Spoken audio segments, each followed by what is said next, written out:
几位中国军人讲述了他们为国家服役期间不堪回首的恐怖往事，追捕维吾尔人，对西藏喇嘛大开杀戒，有选择的营救地震受害者等。一名退役军人对韩东说，那是2013年夏天，我们在一个省份的山区秘密处决了100多个新疆老百姓。他和本文其他人一样要求匿名，因透露相关信息会非常危险，他拒绝透露执行任务的具体地点。他接着说，那些人看起来像维吾尔人，有一些是小孩，上级领导下的命令说是为了维和，但这些维吾尔人手无寸铁。一名福建退役军人说道，几年前，我们队长曾被派到新疆一个村子屠杀新疆人。听我们队长说，白天部队的人穿便衣通知那地方的汉族人，让用报纸把窗户玻璃糊上，晚上睡觉锁上门，听到什么声音也别出来，别往外看，屋里别开灯。当地汉族人晚上听到枪声，早上一看维吾尔人都消失了。我们队长说都杀了，连血水都冲干净了。一名山东退伍军人2011年曾被派去西藏，参与镇压西藏人的行动。他回忆道，领导说喇嘛造反让我们去镇压，真的假的我们也不知道，但是不去不行，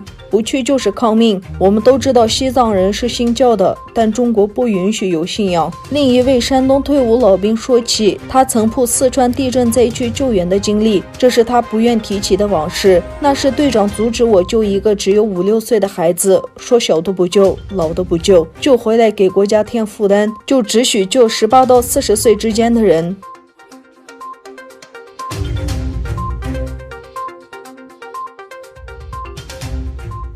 印度律师协会今日将中国政府告上联合国人权理事会，要求中共就隐瞒疫情导致病毒全球大流行，追讨20万亿美元的赔偿。据法新社报道，国际法学家委员会和印度律师协会已向联合国人权理事会提出申诉，就武汉肺炎病毒蔓延全球，给世界人民造成严重的身体和心理伤害，以及巨大的经济和社会危害，要求中国作出赔偿。诉状中写道，鉴于中国秘密开发大规模杀伤人类的生化武器，联合国人权委员会可以要求和命令中共向国际社会及其成员国，尤其是印度，做出应有的赔偿。目前，该案件已在美国德州联邦法院入禀起诉。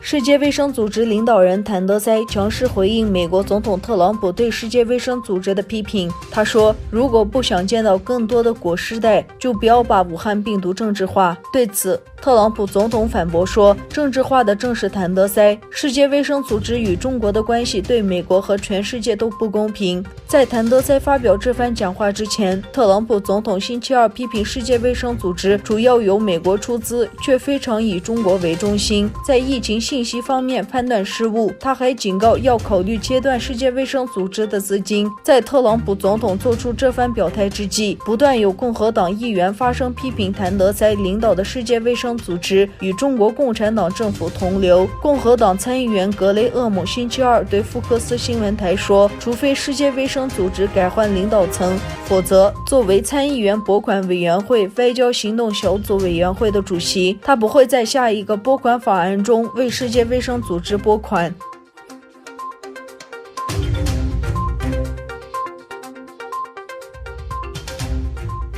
据《纽约时报》9日爆料，一名与沙特王室关系密切的人士透露，多达150多名沙特王室成员感染了武汉病毒。据报道，在沙特报告出现首例武汉肺炎病例的6个多星期后，武汉病毒正在袭击这个石油王国的沙特王室。据报道，利雅得省省长费萨尔亲王目前因感染武汉病毒，正在重症监护室接受治疗。报道进一步表示，现年84岁萨勒曼国王在红海海岸吉达市附近的一座岛屿宫殿中隔离。